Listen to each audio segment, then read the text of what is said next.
د وزیراله په یو بیان باندې یو بچکانه بیان باندې یو انوکه شانته منطق چې هغه مطالبه کړې ده چې د کین ایریا نه دی ناکی ختم کړي شي خپل په کین ایریا کې اوسي بیا چې موږ ګورو په دغه صوبه کې حالت جنگ کې موږ یو کوم د سکیورټي خدشات دي نو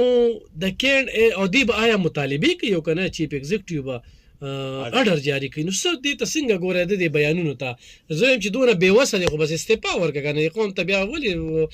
وسایل استعمالې د موږ ټکسونو باندې چې کم دنو جلسې جلوسونه کوي او دلته کې مطالبه به زه ته کوو وزیر اعلی صاحب له خو تنقید به پیول نه کوو اصلاح والا بغیر اصلاح تنقید نه کوو کنه خو اول نو ته مبارکي ورکو چې عمران خان صاحب وتا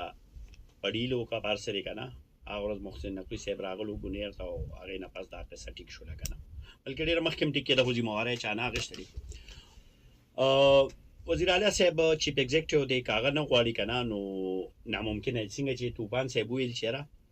زمونږ حافظ صاحب دې ټیم کې هر یو شی یس ګډ او بیډ ټول یو کې چولې دي رژیم چینج چره نو رژیم چینج په افغانستان کې نه پکار ده زمونږ په کې پی کې پکار دی او کې پی کې برته زو د وې مچې بیګا ما یو خبر د مخې نه تیر شو چې د کم د غټې ادارې خبرو چې اغي لیکلو چې دلته په افغانستان چې کم خلک مونږه رسختو نو هغه زمونږه قبایلی خلکو یا زمونږه مقامی خلکو له زین ورکړو دا د شپې اپریشن کول پکار دي د ورځې دی خپل قانون لوزي او دلته خپل صفای نو مونږ وزیر اعلی صاحب دا وایو ک ته اډر وکي او د ذمہواری په خپل والی چې او څنګه چې قوم ذمہواری والی کنه چې هر قوم د ذمہواری نه بغیر یو کار نه کیږي علم خان بای نو دا خبره خو ډیره خپل جناکی کمی شي مونږ تم به مشکلات کم شي کدا چې دغه خواته غم خادول زو یا خپل دفترونو یا صدای سرکاري سکولونو وغیرہ یا ادارو ته زو نو مونږ ته هم ډیر تکلیف نه ځکه سل خپل باندې هغه خپل دفتر ته زو ټي وی ناغي تم دا چې نو درې ځله په ناکاوړي اور دې کې به تا کارت خو چې دا پی ټي وی تر روان جو دا دې تر روان نو وزیر اعلی صاحب سره یو فل اختیار دی دا بل ځمان یو دلته مقامی او افسر تاسو کې چیرې د 400 لپاره بس کو نو ما وته یې راکته نایک فلم کتلی د انډیا یو نه مې د یو ورځې وزیر اعلی ډېر لوی کار کوي د کورسای کې د دې جوابدار چې د کورسای کې لوی پاور دی خو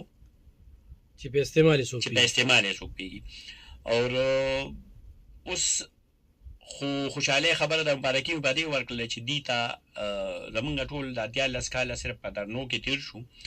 او زمونږ ټول وسایل په دغه درنو استعمال شو نو خو عمران خان صاحب شکر دی رابار شو او بس اوس تقریبا مکمل رابار شو بس که کیسونه چلیږي هغه بس وکیل بزی دی روزي بمنه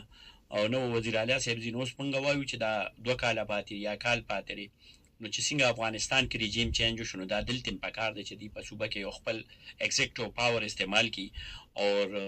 د علاقه صفا کې خوشحالي راشي نه چې کوم پروجیکټ دی هغه داسو کې چې خپل مفادات وږي صحیح تو